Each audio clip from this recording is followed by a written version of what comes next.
নমস্কাৰ, মই ৰঞ্জন চৌধুৰী। যোৰহাট যোৱা ২-৩ দিন উত্তাল হৈ আছে, আপোনালোকে গম পায়। উত্তাল হৈ থকাৰ আঁৰতো কিবা এটা আছে। সেইটো নিশ্চয় আমি ব্যাখ্যা কৰিম। দীঘলীয়া ভিডিঅ' নহ'ব, লেকিন শেষলৈকে চাব আৰু আমাৰ চেনেল ছাবস্ক্ৰাইব কৰিবলৈ নাপাহৰিব। মই কাৰো কোনো সুৰক্ষা লোৱা নাই, বিনা সুৰক্ষাত এই কথাবিলাক কৈ আছোঁ। মোৰ এই মুহূৰ্তত মনত পৰি আছে, মই জানো মোৰ জীৱনৰ ওপৰত সংকট আছে, আৰু এয়া শিলাদিত্য আমাৰ তিনিচুকীয়া যিজন SP আছিলে, তেওঁৰ অলপতে তেওঁ নিজে আত্মহত্যা কৰিলে। তেওঁৰ এইটো ঘৰুৱা বিষয়, সেইটো লৈ মই কথা পাতিব নাযাওঁ। কিন্তু এই শিলাদিত্য চেতিয়া ডাঙৰীয়া মোক ছিকিউৰিটিৰ কথা কৈছিলে যে দাদা, আপোনাৰ কাৰণে ছিকিউৰিটিৰ আমি ব্যৱস্থা কৰি আছোঁ, আপুনি ছিকিউৰিটি মই কি কৰিব লাগিব কৈছে নাই, 2জন চিপাহী থাকিব। মই কি কৰিব লাগে না, আপোনাৰ কাষতে কাৰোবাত আপুনি কোনোবাত এটা থকাৰ এটা বন্দোবস্ত কৰি দিয়ক। মই বোলো যে মোৰ নিজৰে ঠিকনা নাই, মোৰ নিজৰে ঠিক নাই, মই ক'ত থাকোঁ নাথাকোঁ, মোৰতো কোনো হেৰি নাই, মই নিজে যাযাবৰ। তো তাহাঁতক থ'ম কেনেকৈ? আচ্ছা ঠিক আছে বাৰু, থ'লোঁ বাৰু। আৰু তেওঁলোকৰ খানা পিনা বোলে না, খানা পিনা সেইটো আপুনি যেনেকৈ খানা পিনা কৰে তাহাঁতকো অলপ হেৰি কৰি দিব আৰু মিলাই দিব আপুনি। শিলাদিত্য চেতিয়া মোৰ এতিয়া মনত আছে দেই। তেওঁৰ মৃত্যুৰ পিছত এটা এপিছড কৰিম বুলি ভাবিছিলোঁ, কিন্তু বিশেষ কাৰণত মই কৰা নাই। তো মই ক'লোঁ মোৰ পক্ষে সম্ভৱ নহয়, মোৰ পক্ষে সম্ভৱ নহয়। কৈছে নে চব নেতাবিলাকে কৰি থাকে নহয়। মই ক'লোঁ ন, আপুনি ভুল কৰি আছে, মই নেতা নহয়, মই সক্ৰিয় সমাজকৰ্মী, লিখা মেলাৰ লগত যুক্ত। আৰু এতিয়া কি হৈছে সেইটো আপোনালোকক জ্ঞাতাৰ্থ মই ক'ব বিচাৰিছোঁ যে যিহেতু লিখা মেলাবিলাকো চৰকাৰৰ হেঁচাত পেপাৰবিলাকত নোলোৱা হৈছে, মই ইউটিউবত ক'বলৈ বাধ্য হৈছোঁ। মই 2024তো কৈছিলোঁ দেই, শৃংখল চলিহা উশৃংখল হ'লে বিপদ হ'ব। শৃংখল চলিহা যদি শৃংখলাবদ্ধভাৱে থাকে তেতিয়াহ'লে তেওঁৰ কাৰণে ভাল, তেওঁৰ পলিটিকেল কেৰিয়াৰে হওক বা যি কেৰিয়াৰৰ কাৰণে ভাল। আৰু সেইটো তেখেতৰ দেউতাক মই সন্মান কৰিছিলোঁ, ভাল মানে হেৰি আৰু। কিন্তু তেওঁৰ দেউতাৰ একজন জাতীয়তাবাদী নেতা, তেওঁৰ এটা সুকীয়া পৰিচয় আছে, কিন্তু তেওঁ যোনটো কৰি আছে এই বস্তুবিলাক কিন্তু এতিয়া তেওঁৰ আত্মাই কিন্তু কষ্ট পাইছে, আৰু গোটেই বস্তুটো কিন্তু ফাটিল হৈ গৈছে, গোটেই বস্তু ফাদিল হৈ গৈছে। মাজত আপোনাৰ আজাদ চৌধুৰীক লৈ বহুত কিবা কিবি হ'ল। আজাদ চৌধুৰী ভাল বেয়া কি কথা মোৰ লগত কোনো মতলব নাই, মই কাকো চিনি নাপাওঁ দেই, চিধা চিধি কথা। আৰু এই কেইদিনত কি হ'ল, এই কেইদিনৰ ঘটনা প্ৰবাহে এটা বস্তু প্ৰতিপন্ন হৈ গ'ল যে আজাদ চৌধুৰীৰ তাৰ কিবা অমুক কৰি দিব তমুক কৰি, এই গোটেই ভাওনাটো চলি আছিলে। যিহেতু গৌৰৱ গগৈ ইতিমধ্যে সভাপতি নিযুক্ত হৈছে কংগ্ৰেছৰ, আৰু তেওঁ স্বাভাৱিকতে যোৰহাটত আহিব, আৰু সেই যোৰহাটৰ প্ৰগ্ৰাম যাতে বানচাল কৰি দিব পৰা যায় তাৰ কাৰণে এটা সন্ত্ৰাস সৃষ্টি কৰিছে। সন্ত্ৰাস আপুনি মই কৰিলে কি হ'ব? আপুনি মই কৰাটো বাদেই দিয়ক, আমি অলপ যদি অসাংবিধানিক কথা পাতোঁ, কথা পতাৰ লগে লগে আমাকতো চিধা এনকাউণ্টাৰ কৰি দিব, জেলত নলয় নহয়, এনকাউণ্টাৰ কৰি দিব। তাৰপিছততো কিবা কিবি কেছ পেজ বনাবই, আৰু সেইটো আছেই।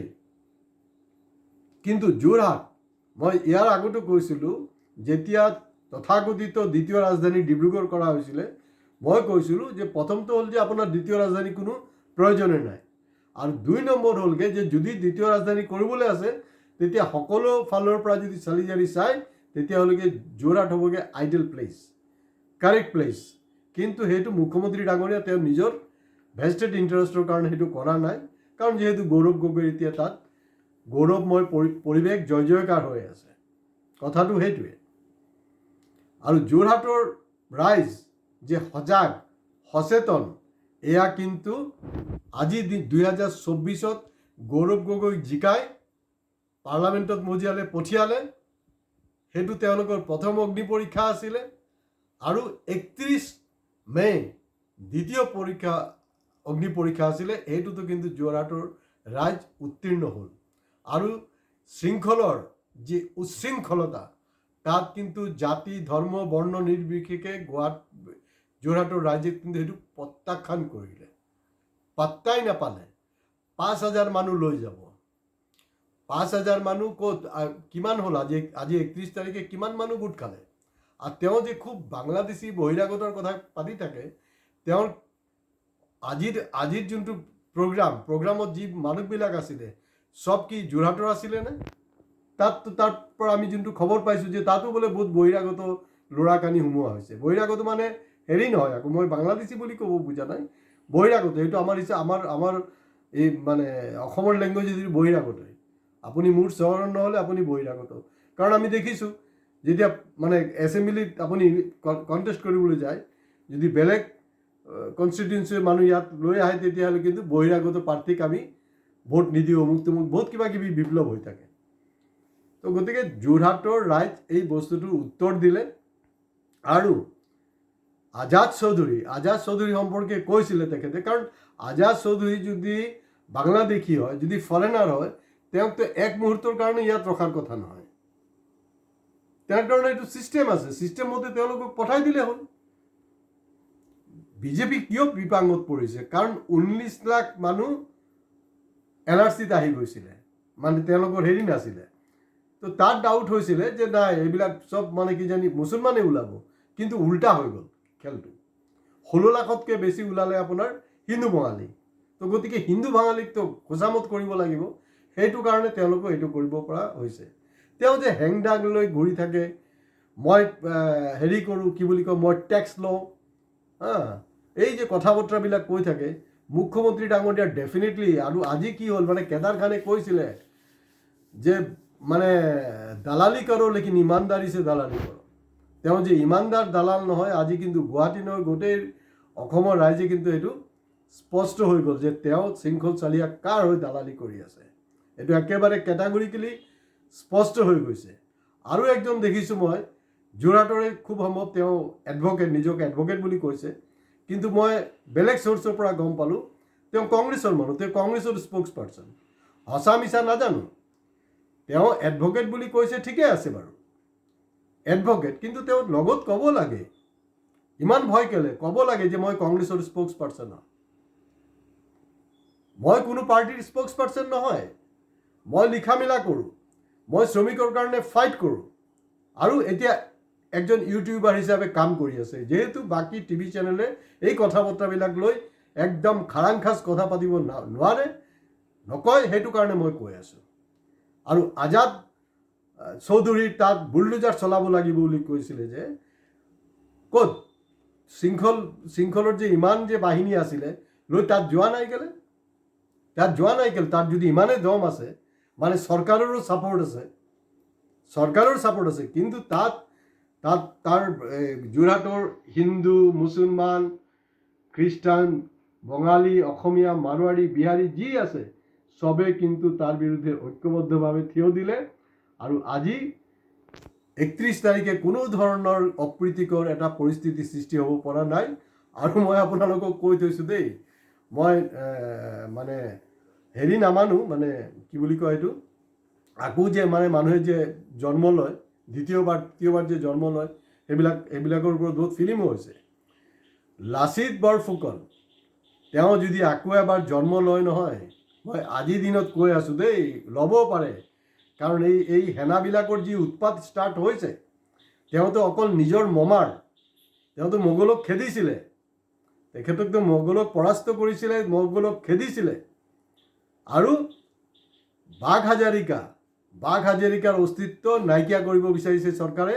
আৰু এই আমাৰ যে এই তথাকথিত যে সেনা ওলাইছে তাহাঁতিও কৈ আছে, ঠিক যেনেকৈ নেতাজী সুভাষৰ লগত মুছলমান সম্প্ৰদায়ৰ যথেষ্ট মানুহ লিডাৰশ্বিপত বা তেওঁৰ ফ'ৰ্চত, আজাদিন ফ'ৰ্চত আছিলে, সেইটোক যেনেকৈ নৎসাত কৰিব বিচাৰিছে, এই ক্ষেত্ৰতো তেনেকৈ ছেইম কেমিষ্ট্ৰি হৈ আছে। গতিকে মই যোৱা বছৰো কৈছিলোঁ, আপুনি উশৃংখল নহ'ব, শৃংখলাবদ্ধ থাকক, তেতিয়াহ'লে কিন্তু আপোনাৰ এটা কেৰিয়াৰ বনিব। কিন্তু 31 তাৰিখে প্ৰমাণ কৰি দিলে যে আপুনি কাৰ মানুহ।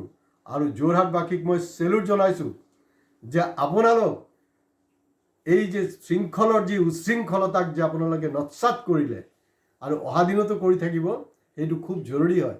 ইয়াত কংগ্ৰেছ, বিজেপি, এজিপিৰ কোনো কথা নহয়।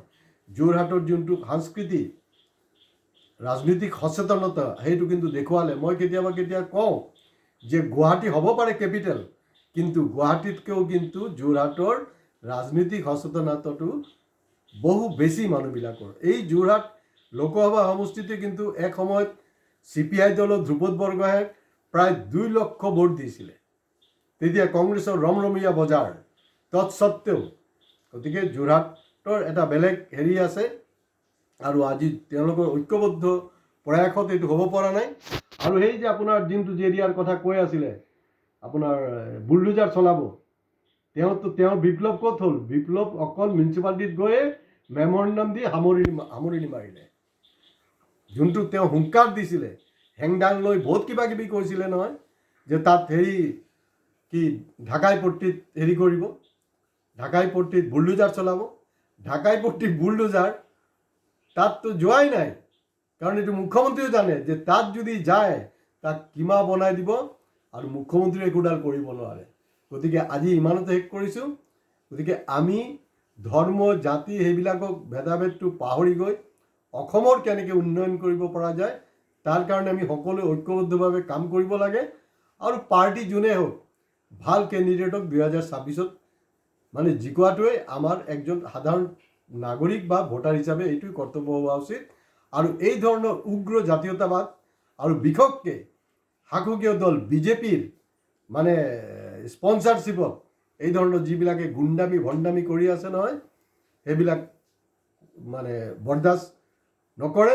আৰু লাচিত বৰফুকনৰ পুনৰ যদি জন্ম হয়, পুনৰ জন্ম হ'লে কিন্তু তেওঁৰ একমাত্ৰ মমাক মানে কোবাইছিলেতো, এতিয়া কিন্তু এই গোটেই যিবিলাক ওলাই আছে নহয় গোটেইকেইটাক কোবাব। গতিকে সাৱধান, আপোনালোক বীৰ লাচিতৰ নাম লৈ ফাল্টু পলিটিক্স নকৰিব। আজি ইয়াতে শেষ কৰিছোঁ। নমস্কাৰ।